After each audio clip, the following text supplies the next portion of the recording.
Picture your morning routine. Your alarm buzzes, you scroll your phone, you order a pizza for lunch, and then to compensate, you half promise yourself you'll eat better tomorrow. These things seem trivial. But what if they're not? What if each decision is a chisel stroke carving the shape of your character? For Aristotle, they are. In Book 1 of the Nicomachean Ethics, Aristotle gave us a starting point. Happiness isn't a feeling or a possession, it's an activity. And it has to be carried out in accordance with virtue. But what is virtue really? How do we become the kind of persons who live in accordance with it? In the Nicomachean Ethics, especially books 2 and the first half of 3, Aristotle offers one of the most influential accounts of how we build or destroy our moral character. Not through dramatic decisions, but through a lifelong pattern of habits and choices.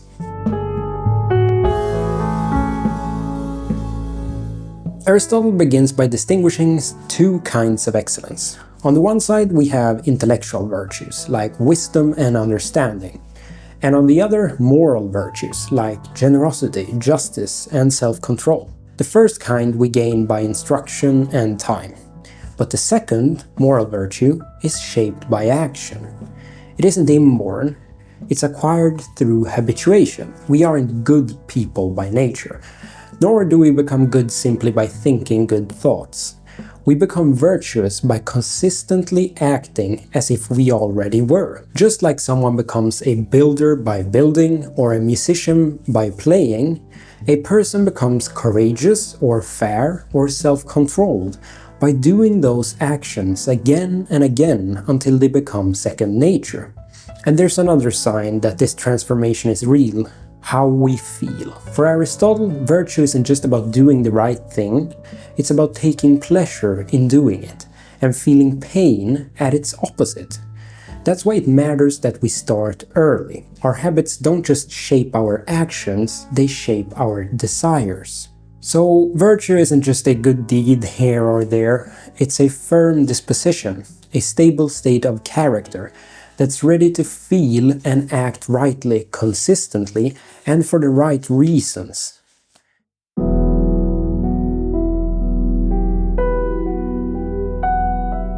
Every virtue lies between two opposing vices, one of excess and one of deficiency. Generosity lies between stinginess and wastefulness.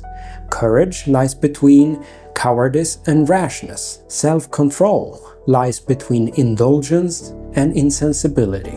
But this isn't about moderation in the modern sense. Aristotle's mean is not a safe middle ground, it's the right response. He gives the example of an athletic trainer. 6 pounds of food might be just right for one athlete, but too much or too little for someone else. The mean isn't just about finding a mathematical average.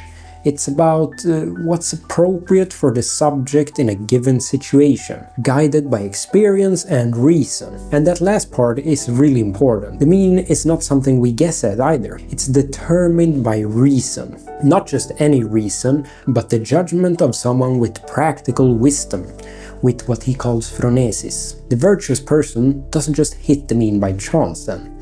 They've developed the ability to see what the situation requires. Now, this does take experience, of course, and a morally trained character too. Just like an expert physician doesn't rely on formulas but on cultivated judgment, the practically wise person develops the ability to perceive what truly matters in a situation. What emotions are fitting, what action is appropriate, what excess or deficiency must be avoided. On the other side, if one does not follow the right path, thus missing the mean consistently, that is fearing too much, giving too little, or indulging too often, one may end up embedding the errors into your character. Over time, vice becomes just as stable as virtue. Aristotle insists that repeated actions form our character. He is very clear that upbringing matters. The laws of a city, the customs of a household, the early rhythms of childhood, these lay the groundwork for the kinds of people we later become.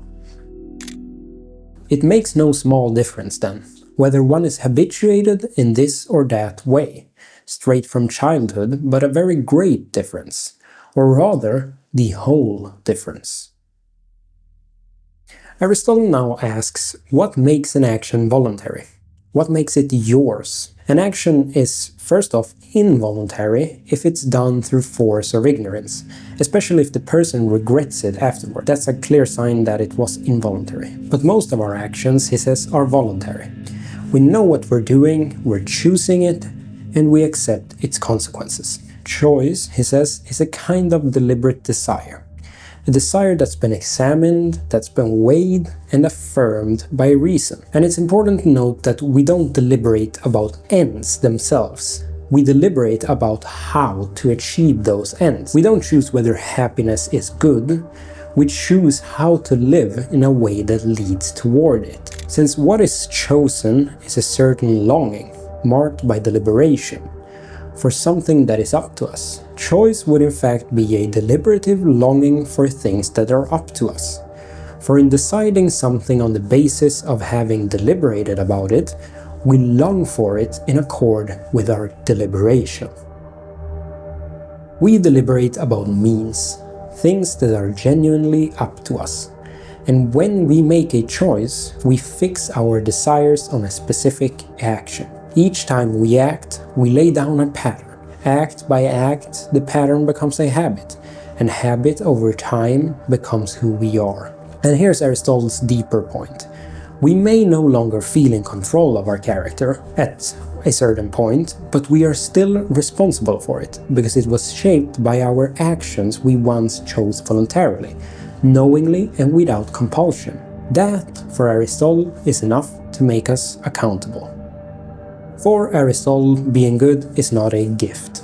It's a craft, something learned and sustained through practice. It begins with a single choice, but only takes root through countless repetitions. You become just by doing just acts. You become self-controlled by resisting small temptations. And you become generous not when you feel generous, but when you give, again and again, until it becomes who you are. As Will Durant aptly summarized Aristotle's point, we are what we repeatedly do. Excellence, then, is not an act, but a habit. That's why Aristotle places so much weight on upbringing, education, and politics. Parents, teachers, and communities don't reason us into virtue. They shape us through practice, ritual, reward, and example. Good laws aim to form good citizens by forming good habits. But at the same time, we're never too far along to begin shaping ourselves.